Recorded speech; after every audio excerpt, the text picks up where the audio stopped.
આણંદમાં ચૂંટણી પંચની ગંભીર બેદરકારી સામે આવવા પામી છે. આણંદમાં બોરસદમાંથી 2 ઈવીએમ મશીન મળી આવતા વહીવટીતંત્ર દોડતું થઈ જવા પામ્યું હતું. 2018ની અમિયાદ ગ્રામ પંચાયતની પેટા ચૂંટણીમાં ઉપયોગમાં લેવાયેલા ઈવીએમ કચરામાંથી મળ્યા. આજે સી.આર. પાટીલની અધ્યક્ષસ્થાને કારોબારીની બેઠક યોજાશે. ગુજરાતના ભાજપના કાર્યકારી પ્રમુખ નિયુક્તિ થઈ શકે છે. આજથી બોટાદમાં 2 દિવસીય કારોબારી બેઠક થશે.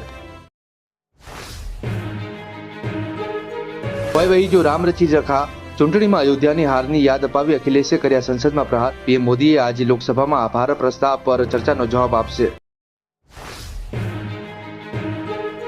રાજકોટમાં ભ્રષ્ટ અધિકારી મનસુખ સાંગઠિયાની ઓફિસમાં એસઆઈટી દ્વારા તપાસ હાથ ધરી હતી. 150 ફૂટ રિંગ રોડ પરની ઓફિસનું સીલ તોડી એસઆઈટીએ તપાસ હાથ ધરી હતી. તપાસ દરમિયાન એસઆઈટીને ₹5 લાખની રોકડ રકમ મળી આવી હતી.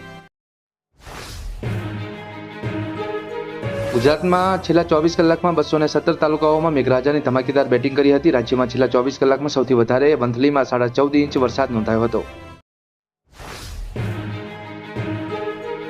દેશમાં લાગુ થયેલા 3 નવા કાયદાને લઈને ગુજરાત યુનિવર્સિટીએ લોના વિદ્યાર્થી માટે પણ સિલેબસ અપડેટ કર્યો છે. જે ત્રણેય નવા કાયદા સાથેનો અભ્યાસક્રમ ગુજરાતી અને અંગ્રેજીમાં તૈયાર કર્યો છે.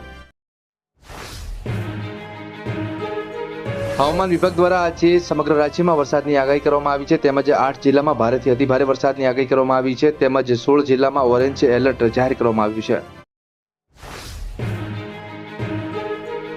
રાજ્યના 16 જિલ્લામાં હવામાન વિભાગ દ્વારા ઓરેન્જ એલર્ટ જાહેર કર્યું છે. બનાસકાંઠા, પાટણ, વડોદરા, પંચમહાલ, દાહોદ, છોટાઉદેપુર, નર્મદા, ભરૂચ, ડાંગ, તાપી, રાજકોટ, અમરેલી, ભાવનગર, મોરબી, ગીર સોમનાથમાં પણ વરસાદ નોંધાયો હતો. સુરતના મોટાભાગના વિસ્તારોમાં કુંટણસામાં પાણી ભરાયા છે. મજુરા ગેટ, અખંડાનંદ કોલેજ સહિત વેડ રોડ પર પણ પાણી જ પાણી છે. શરૂઆતી વરસાદે જ સુરત કોર્પોરેશનને પ્રી મોન્સૂન કામગીરીની પોલ ખોલી હતી. ભારતના એનસીએ અજીત ડોભાએ તેમની એનએસસીએસ ટીમમાં મોટા ફેરફાર કર્યા છે. વાસ્તવમાં ઇન્ટેલિજન્સ બ્યુરોમાં સ્પેશિયલ ડાયરેક્ટર અને 1990 બેન્ચના આઈપીએસ ટીવી રવિન્દ્રને ભારતના નવા ડેપ્યુટી એનસીએ